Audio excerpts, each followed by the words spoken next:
आवाज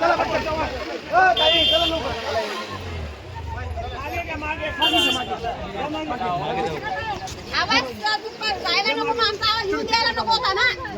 प्रशासन करतं काय?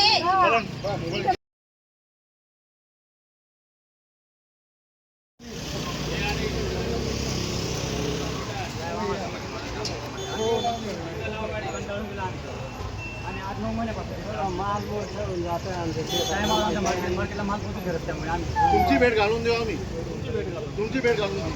प्रत्येक कार्यालयामध्ये जाऊन जाऊन आम्हाला आमची पोलीस समस्या घेतली.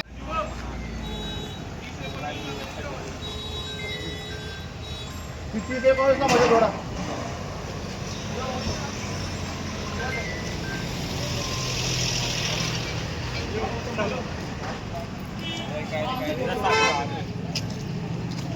त्यांच्या माध्यमातून त्यांची चौकशी झाली पाहिजे.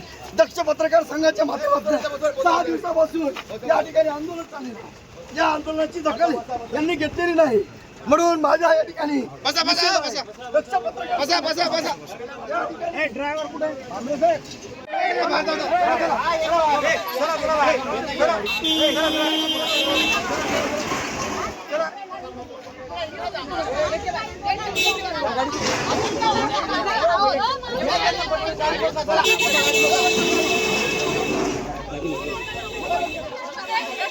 अधिकाऱ्यांवर कारवाई झालीच पाहिजे. महिलांना न्याय मिळालाच पाहिजे.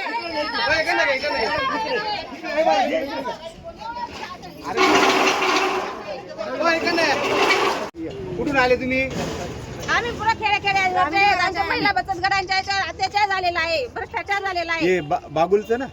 बागूचं काय हो, आमच्याकडून आहेत ते. ठीक ठीक आहे. चल तुमची दखल घेतलेली आहे. तुमचं नाही घेतलेली असते. ठीक आहे, या ना तुम्ही असं बाजूला रस्त्यात नका थांबू.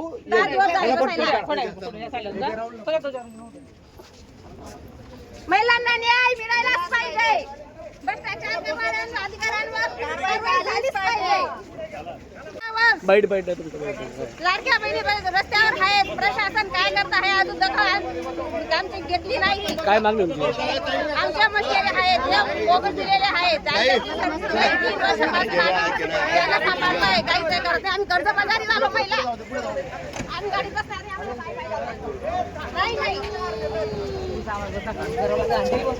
ताई नका बघूया, आमचं नका बघूया, ऐकली नाहीये. आम्ही असं आहे, पण आम्ही कशासाठी आहोत? पुढे आहोत आम्ही.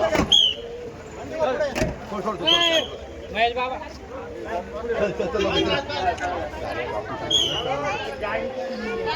एक मिनिट ताई.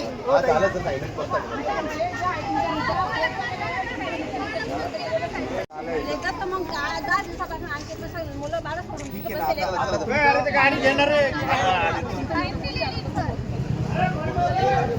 फिरवून आणायला त्याला भाऊ. बंटी अरे तुझं थांबत होता त्याला पुढे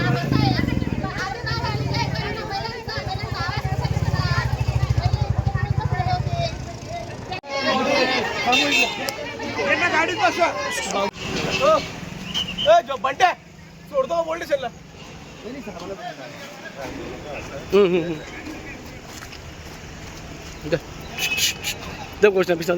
ग्रामीण विकास यंत्रणेचा निषेध असो, 40 कोटीच्या माध्यमातून ग्रामीण विकास यंत्रणेचे जे काही अधिकारी आहेत त्यांच्यावर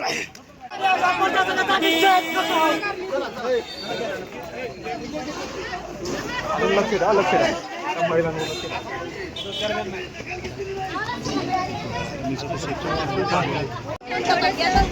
म्हणून आम्ही नाही इथं आलेलो.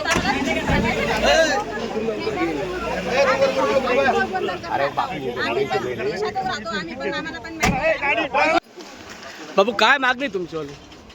दक्ष पत्रकार संघाच्या माध्यमातून ग्रामीण विकास यंत्रणेने या ठिकाणी 40 कोटी रुपयाचा भ्रष्टाचार केलेला आहे.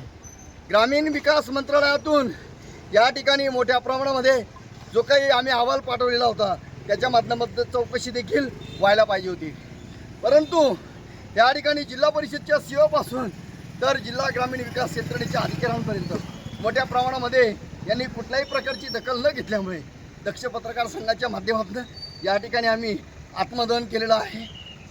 जय हिंद, जय महाराष्ट्र. बापू.